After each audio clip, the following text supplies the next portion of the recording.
흔히들 한국 사람의 병 아닌 병 가운데 하나가 빨리빨리 병이라고 얘기를 합니다. 사실은 이 말은 다른 사람들이 아니라 우리 한국 사람들이 만들고 확산시킨 말입니다. 한국인들이 이 말을 자주 사용하다 보니까 우리가 동남아나 외국에 여행 가보면은 그들도 어떻게 이 말을 잘 알고 가게나 식당을 지나가다 보면 빨리빨리 그냥 관용어가 돼 있어요. 흉내내곤 합니다, 여러분. 또 그 말을 들으면서 우리 한국 사람들은 또 좋다고 웃습니다.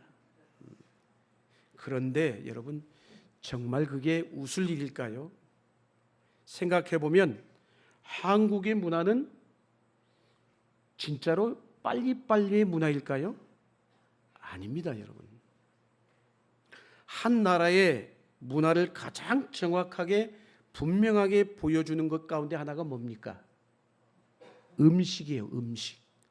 그 나라 음식을 보면 알아요. 음식의 문화를 보면 우리가 엿볼 수가 있어요. 한국의 대표적인 음식 재료가 뭡니까? 장이잖아요, 장.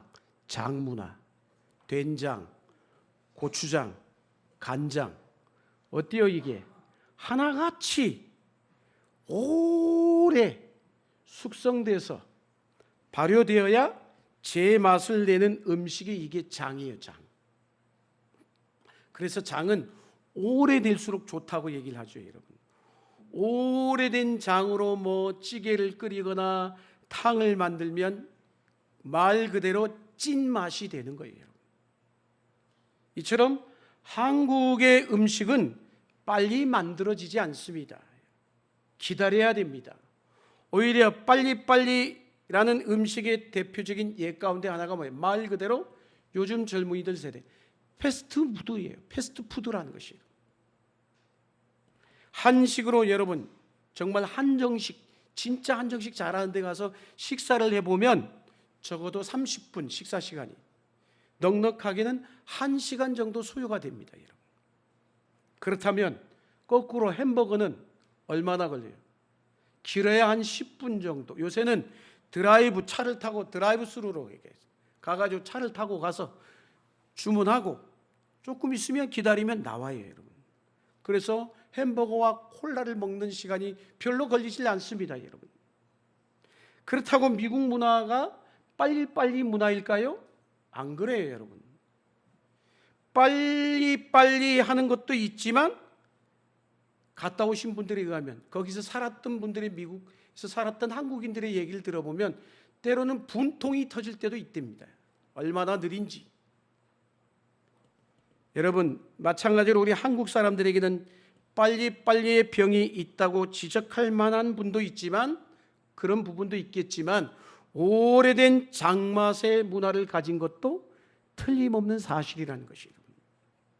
문제는 빠른가 느린가에 있지 않습니다, 여러분. 빠르게 할 일은 빨리 해야 되겠죠. 그리고 천천히 해야 될 일은 꾸준하게 천천히 해야 되는 게 더 중요한 것이에요. 사실 우리나라는 빨리빨리의 병은 뭘까요? 쉽게 얘기하면 시간이 조금 더 걸리더라도 꼼꼼하고 세심하게 해야 할 일들을 성급하게 서두르지 않는데 기인한 것입니다. 그래서 우리는 이미 뼈아픈 이 실패를 경험하기도 했잖아요, 여러분. 그런데 여러분, 신앙생활이야말로, 믿음 생활이야말로 빨리빨리라는 병에 걸리시면 안 돼요. 인생을 살면서 신앙생활은 평생에 걸쳐 꾸준하게 해야 될 일이 있다면 다름 아닌 믿음의 경주인 것이에요. 믿음의 경주. 할렐루야. 믿음 생활은 그래서 단거리가 아니죠. 마치 마라톤과 같은 장거리 경주인 것이에요. 자신과 스스로 부단히 싸워가면서 평생에 걸쳐 달려가야 될 길이 있다면 그게 바로 믿음의 길인 것이에요. 오늘 우리가 읽은 본문 말씀은 그리스도인들을 뭐에 비유하고 있어요? 경주자에 비유하고 있어요. 12장 1절 말씀 우리 같이 한번 읽겠습니다. 시작.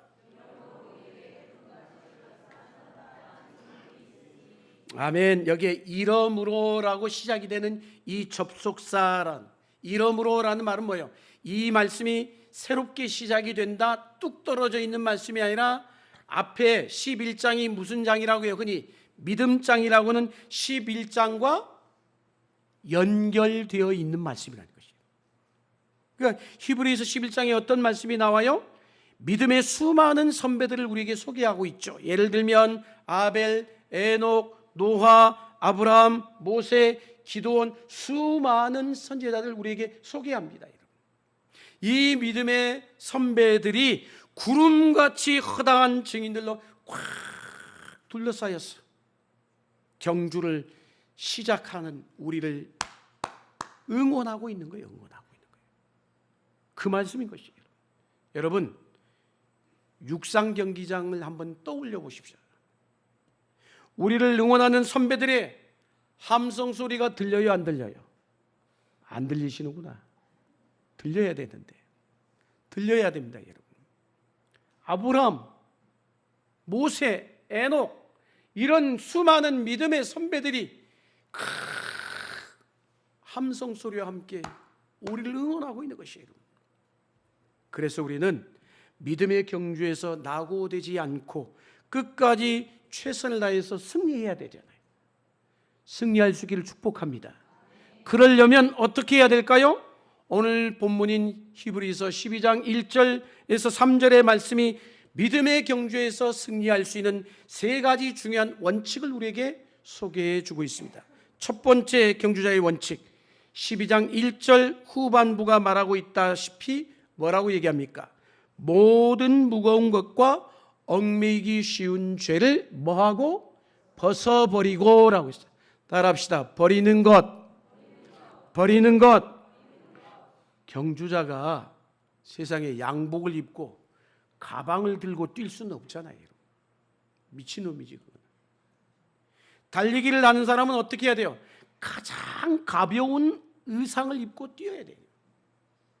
제가 요새 서고에 가서 운동장을 이렇게 뛰는데 저녁이 되면 많은 사람들이 나와서 뜁니다. 무슨 뭐 거기에다가 두꺼운 옷을 입고 무슨 그런 사람 하나도 없어요. 탁 달라붙은 야들야들한 아주 가벼운 옷을 입고 뛰는 모습을 보게 됩니다. 심지어는 공기의 저항을 줄이려면 머리마저도 짧게 깎으신 분들이 많아요. 왜? 그래야 빨리 뛸 수 있기 때문이에요. 우리가 잘 아는, 여러분 아시는 분이 계실 거예요. 에티오피아의 마라톤의 영웅인 아베베라는 사람. 혹시 기억하시는 분 계신지 모르겠어요. 이 사람은 에티오피아의 군인 출신입니다. 군인이었고 심지어는 우리나라 6.25 한국전에 참전한 참전 용사예요. 근데 이 사람이 1960년, 그러니까 젊은 사람들은 잘 모르겠죠. 60년도니까 1960년에 로마 올림픽에서 마라톤에 금메달 월계관을 썼어요. 그리고 4년 이후에 1964년 도쿄 올림픽에서도 역시 마라톤에서 또 한 번 월계관 금메달을 따냈단 말이에요. 당시는 오늘날같이 의상과 신발이 발전하지 못하던 때잖아요. 오늘날 육상 선수들 신발 신는 신발을 보세요. 얼마나 가벼운지.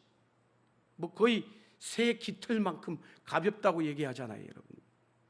그러나 그 당시에는 그러지 못했단 말이에요, 여러분. 그런데 아베베는 그러다 보니까 어떻게 마라톤을 경기했을까요? 신발을 벗어 던지고 맨발로 뛰었어요. 맨발로.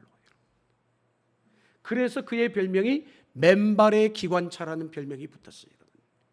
사랑하는 여러분, 믿음의 경주에서도 마찬가지예요. 우리를 억누르고 있는 모든 무거운 짐과 죄의 짐을 내려놓아야만이 달려갈 길을 갈 수가 있는 것이에요. 혹시 여러분 성도님들 가운데 산티아고 길을 다녀오신 분들이 계실 거예요. 우리 권사님이나 장로님도 다녀오셨다고 제가 알고 있습니다만 저는 가보지 못했어요. 근데 갔다 오신 분의 이야기를 들어봅니다. 심지어 저는 제주도에 살지만 우리 뭐 저뿐만 아니라 여러분들도 뭐 제주도에 유명한 올레길이 있잖아요. 올레길도 십몇 코스나 되는데도 뭐 몇 개, 한두 개나 가볼 정도지. 가보지를 못했죠, 여러분. 근데 이웃에 계시는 목사님이 해마다 갑니다. 이분은 해마다 가셔요. 해마다 산티아고 길을 가는데 처음에 갔을 때 얘기를 하는 거예요. 처음에 못 모르고 가가지고 막 그 한 달 동안 걸어가야 되니까 얼마나 많은 짐을 갖고 갔겠어요. 갖고 가다 보니까 그걸 지고 가는데 얼마나 힘들겠습니까, 여러분? 그냥 뭐 말이 천근만근이고 고생이 이만저만이 아니었다는 거예요.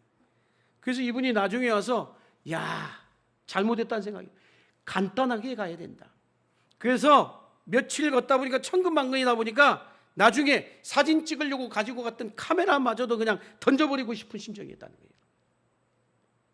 그래서 산티아고 길에서 얻어낸 지혜가 뭐냐? 이 모든 것을 목적지인 산티아고에다 우편으로 배달한 거예요. 그리고는 다 벗어 던지고 걸어가는 거예요, 여러분. 그래서 거기에는 우편 제도가 발달이 되어 있다라고 얘기를 합니다. 사랑하는 여러분, 대부분의 우리가 순례자들 어때요? 가벼운 차림이에요, 가벼운 차림. 여행을 가는데 뭘 그렇게 바리바리 싸가고 가는 바보가 어디 있겠습니까, 여러분? 마찬가지로 여러분, 이 땅에 믿음의 경주를 하는 저와 여러분 모두도 똑같습니다, 여러분. 무거운 짐과 얽매기 쉬운 죄를 벗어버릴 때에 비로소 믿음의 경주를 시작할 수가 있는 것이에요. 그렇다면 저와 여러분이 믿음의 한 길로 달려가지 못하도록 방해하는 무거운 짐은 도대체 뭘까요? 어떤 게 있어요, 그런 게? 물질에 대한 욕심입니까? 아니면 자존심과 명예욕입니까? 아니면 건강의 문제인지? 그래서 사도 요한은 요한일서 2장 16절에 말씀하죠. 육신의 정욕과 안목의 정욕과 이생의 자랑인지,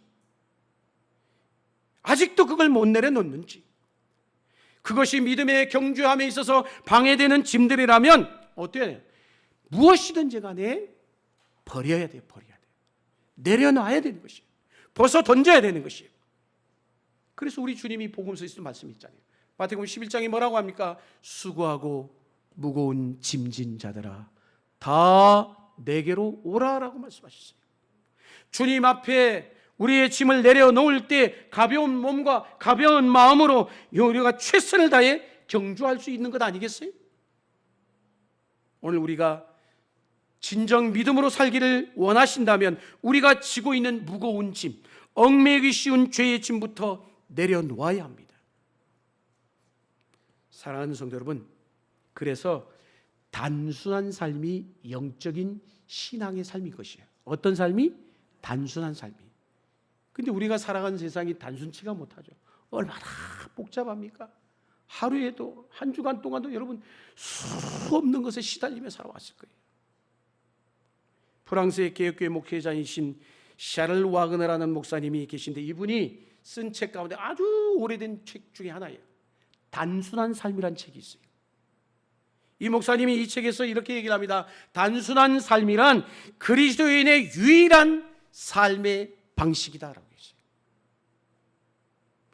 실제로 이분은 자기 아내와 함께 파리에 있는 바스티유에 있는 아주 작은 아파트, 아주 작은 평수의 아파트에서 소박하게 살면서 생각, 그리고 말, 돈, 인간관계, 교육, 라이프 스타일을 어떻게 하면 단순하게 할 수 있을까? 그 책에서 우리에게 조언해 주고 있습니다. 이 책이 1895년도에 출간했으니까 얼마나 오래된 책이에요. 오래된 책인데도 불구하고 여전히 우리에게 필요한 충고와 조언을 적용되고 있다는 것이에요. 굉장히 좋은 책인 것이죠. 시간이 그렇게 흘렀음에도 불구하고. 그래서 예전에 좀 됐죠. 한때 화두가 되었던 심플 라이프 들어보셨을 거예요, 여러분. 미니멀리즘 들어보셨을 겁니다. 신박한 정리 다 들어보셨을 거예요, 여러분. 이런 것들은 뭐예요? 다 어떤 기술과 테크닉, 방법에 초점을 둔다라면 이 목사님이 얘기하는 이 단순한 삶의 책에서는 단순함은 다른 게 아니라 태도의 문제이자 마음가짐의 문제다라고 얘기를 하고 있어요. 태도의 문제이고 마음가짐의 문제라는 것이에요. 즉 단순한 삶이란 우리의 삶이 어떤 부수적인 것, 별 볼 일 아닌 것, 그런 것들에 자꾸 휘둘리게 되면 어떻게 되는 거예요? 정작 내가 관심을 둬야 될 것이 무엇인지 집중하지 못하게 된다는 것이에요. 단순하면 뭘까요? 본질에 충실하는 것이에요. 신앙생활도 똑같은 거예요. 본질에 충실하는 것이에요. 신앙생활의 본질이 뭐예요? 말씀과 기도예요. 다른 게 없어요, 여러분. 복잡한 게 아니에요, 여러분. 온갖 미디어의 문화와 헛된 소문과 이 복잡다단한 바쁜 세상 소리에 자꾸 휘둘리다 보면 어떻게 될까요? 내 삶이 환경에 지배당할 수밖에 없는 거예요. 환경에 의해서 흔들릴 수밖에 없는 거예요, 여러분. 아니면 단순함의 뿌리를 내리고 본질에 집중하면 거꾸로 어떻게 되겠어요? 내가 환경을 지배하고 살아가는 삶이 되는 것이에요. 더 이상 환경에 끌리지 않는다는 것이에요. 그래서 이 와그너 목사님이 이 책에서 이렇게 얘기를 하고 있어요. 결론적으로 단순함과, 따라합시다. 단순함과 기쁨은 오래된 친구다. 단순함과 기쁨은 뭐다고요? 오래된 친구와 같다라고 했어요. 사랑하는 여러분, 우리의 삶이 단순할수록 내면의 기쁨이 충만해지게 돼 있다는 것이요. 저와 여러분이 믿음의 경주에 나섰다면 이제는 모든 무거운 것과 죄의 짐들을 내려놓고 단순한 충실함으로 믿음의 길을 달려갈 수 있기를 주의 이름으로 축복합니다. 경주자의 두 번째 원칙 12장 1절 후반부에 말씀하죠. 뭐라고 얘기합니까? 인내로서 우리 앞에 당한 경주를 하며, 따라하겠습니다. 인내하는 것. 인내하는 것. 여러분, 믿음의 경주는 우리가 예수님을 알고 난 이후부터 죽을 때까지 계속해서 걸어가야 되는 장거리 경주인 것이에요. 이 장거리 경주를 하는 동안 얼마나 많은 문제가 있고 수많은 시련과 힘듦과 문제를 만나게 될 것이에요.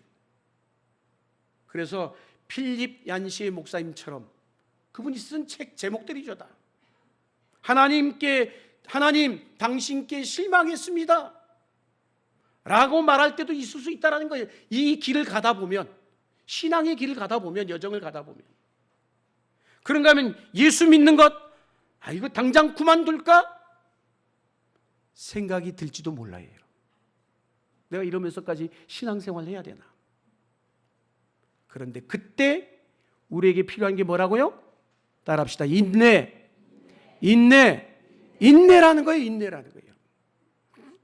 여러분, 마라톤 선수들 생각해 보세요. 얼마나 힘들고, 가다가 중간에 때려치고 싶잖아요. 그만 뛰자. 너무 힘드니까.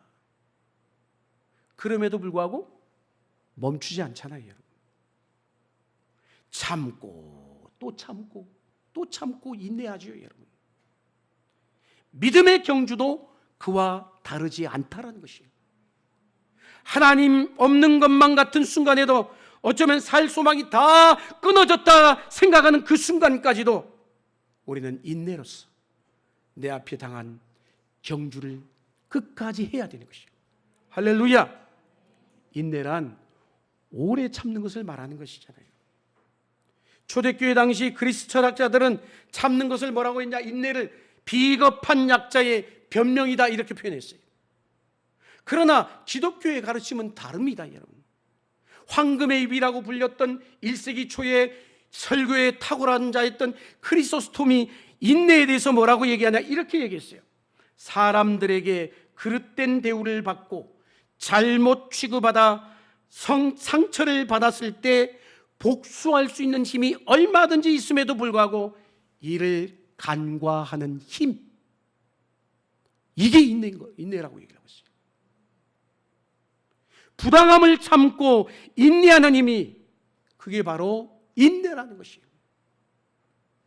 인내란 비겁한 약자의 변명이 아니에요. 강한 자만이 보일 수 있는 미덕이라는 것이에요. 미덕이라는. 그래서 우리가 잘 아는 고린도전서 13장, 무슨 장이라고 해요? 사랑장이라고 하죠. 사랑에 대한 특징을 얘기하면서 가장 먼저 무엇을 이야기합니까? 사랑은 오래 참고, 가장 먼저 나와요. 오래 참는다. 그렇습니다. 사랑은 인내이지요, 여러분. 여러분, 이 사람이 나를 얼마나 사랑하는지 알고 싶다면 황당하고 이상하고 심지어 자꾸 심각한 일을 한번 벌려보세요. 그 사람이 몇 번까지 참을 수 있는지. 또 오늘부터 가서 또 그럴래요.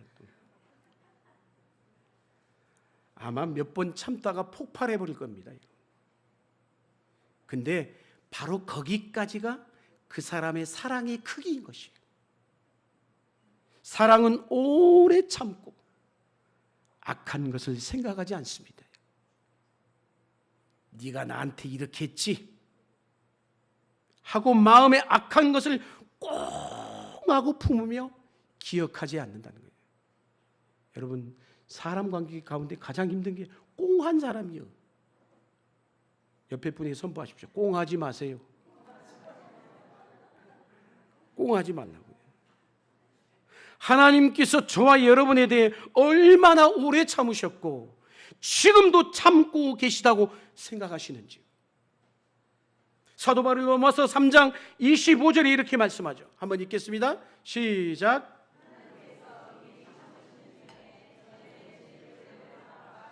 아멘. 길이 참으시는 중에 우리를 용서하시고 구원하셨다라고 말씀합니다. 하나님은 우리에 대해서 어떻게 참는다? 길이 참으셨습니다. 어쩌면 1000년을 하루같이 참아주셨는지도 몰라요.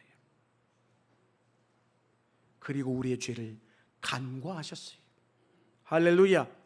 마음에 콩하고 품지 아니하시고 잊어버리셨다는 거예요. 잊어버리셨다는 거예요.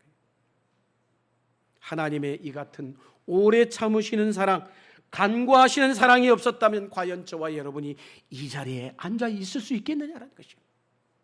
그러므로 믿음의 경주를 하는 우리 역시 오래 참으셔야 합니다. 할렐루야. 이렇게 대답이 시원치가 않네요. 못 참으시겠군요. 오래 참으셔야 합니다. 여러분의 남편과 아내, 그리고 자녀, 부모, 형제, 이웃 모든 사람에게 오래 참을 수 있는 인내를 달라고 하나님 앞에 간구하십시오. 왜 하나님 앞에 간구해야 될까요? 이 인내는 나에게서 나올래야 나올 수가 없어요. 우리는 오래 참지를 못해. 인내는 하나님께로부터 오는 선물인 것이야, 선물. 그래서 갈라디아서를 보다 보면 성령의 9가지 열매가 나오죠. 그 열매라는 헬라어 원문의 의미를 보면 열매라고도 표현하지만 선물이라고도 되어 있어요. 하나님이 주시는 선물, 성령의 9가지 열매, 사랑, 희락, 화평, 오래 참음, 자비, 양선, 충성, 온유, 절제, 이 같은 것을 금지할 법이 없다라고 말씀했어요.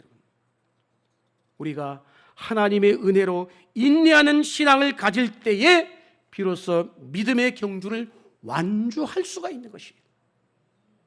이 한 주간 여러분은 얼마나 인내하면서 믿음의 길을 달리게 될까요? 인내하지 못하면요, 은혜도 쏟아버리고 믿음도 쏟아버리게 돼 있어요. 인내해야 돼요. 그동안 달려온 거리를 다시 되돌아갈 수밖에 없어. 쏟아버리면, 인내하지 못하면. 인내하는 믿음이야말로 보석처럼 아름다운 믿음인 줄로 믿습니다. 저와 여러분은 평생 동안 이 믿음을 지켜나가면서 인내로서 우리 앞에 당한 경주를 할 수 있기를 주의 이름으로 축복합니다. 경주자의 세 번째 원칙, 히브리서 12장 2절이 이렇게 말하죠. 믿음의 주요 또 온전하게 하시는 이인 예수를 바라보자. 따라합시다. 바라보는 것. 바라보는 것. 여러분, 달리기에 있어서 가장 중요한 게 있다면 뭐냐? 목표 지점까지 골인해야 되잖아요. 목표를 바라봐야지. 그러지 않겠습니까? 엉뚱한 곳으로 달려가면 그 달리기 무슨 의미가 있겠어요, 여러분? 목표 지점을 향해서 달려가야지 다른 곳으로 뛰면 안 되잖아요, 여러분. 우리가 예배를 마치고 각자 자기 처소로 집으로 돌아갑니다, 여러분. 예를 들어 신시가지 가시는 분들이 뭐 이렇게 중앙 노타리를 통해서 갈 수도 있고 위를 통해서도 갈 수가 있어요. 그런데 그쪽으로 통해서 가야 되는데 엉뚱하게 저 동쪽으로 효돈 쪽으로 가면 갈 수 있어요? 못 가는 거죠. 갈 수가 없어요, 여러분. 전혀 다른 방향으로 가버리게 되는 거예요, 여러분. 그래서 중요한 게 뭐예요? 속도보다도 방향이 중요한 것이에요. 방향이 잘못되면 아무리 속도가 빨라도 엉망이 되고, 인내할수록 방향은 엉뚱한데 오래 참아보세요. 힘만 들 뿐이지. 믿음의 경주에 있어서 그래서 중요한 게 뭐예요? 목표 지점이 중요해요. 목표 지점이 중요하다는 것이에요. 우리의 시선이 어디를 향해 있어야 돼요? 오직 예수 그리스도를 바라봐야 되는 것이에요. 믿음의 주여 또 온전하게 하시는 인 예수를 바라보고 달려가야 되는 것이죠. 세상의 헛된 것들을 바라보다가는 그 예수를 바라보지 못하고 엉뚱한 곳으로 갈 수밖에 없다는 것이에요. 그래서 영어 성경을 제가 봤는데 예수를 바라보자라고 하는 이 문구를 영어로 보니까 fix라는 단어를 쓰고 있어요. Fix our eyes on Jesus라고 되어 있어요. fix라는 단어가 뭐예요? 고정하다라는 뜻이에요. 즉 우리의 시선을, 우리의 눈을 누구에게? 예수에게 고정하라는 거예요. 시선 고정인 것이에요. 오늘 우리의 시선이 여러분의 어디에 많이 고정되어 있으신지요? 컴퓨터 모니터입니까? 아니면 휴대폰 화면입니까? TV입니까? 유튜브 방송입니까? 우리의 시선이 힘을 가진 자에게, 물질을 가진 자에게 쏠려 있는지요? 그리스도인이라고 자처하는 우리 시선이 하나님의 말씀보다 세상의 소리에, 하늘의 것보다 땅의 것에, 주님에게보다 사람에게 고정되어 있다면 그것만큼 부끄러운 것은 없어요, 여러분. 우리가 예수님에게 시선을 고정할 때 인내할 수 있는 것이에요.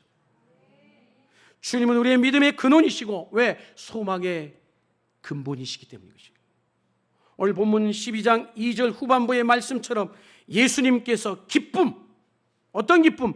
우리의 구원을 위하여 십자가의 부끄러움까지 참으셨다.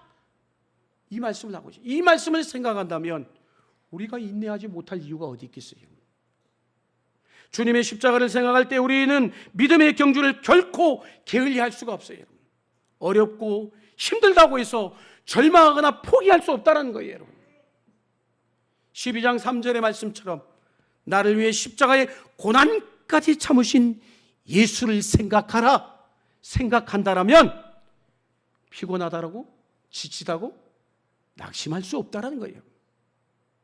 주님을 생각할 때 다시 우리의 피곤하고 연약한 무릎을 일으켜 세우고 믿음의 한 길로 달려갈 수 있어야 되는 것이에요. 이 한 주간 주님께만 우리의 온 마음을 집중하고 달릴 수 있는 저와 여러분이 되어줄 수 있기를 축복합니다. 옛 격언에 들어보셨을 거예요. 인내는 쓰다, 그러나 그 열매는 달다라는 말 다 알고 있는 말씀입니다. 여러분. 무슨 말이에요? 고난은 아픈 시간이지만 그 고난의 시간은, 그 고난을 견디고 나면 감미로운 시간이 온다라는 뜻이죠. 믿음의 경주를 달리고 난 이후에 사도 바울은 디모데후서 4장 7절 8절에 이렇게 말씀합니다. 같이 한번 읽습니다. 시작.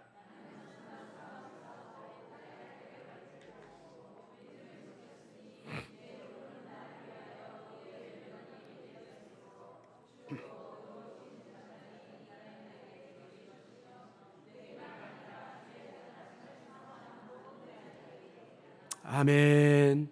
우리가 믿음의 경주에서 최선을 다한 저와 여러분에게도 마지막 날 주님 앞에서 우리 주님의 칭찬과 면류관이 주어질 줄로 믿습니다.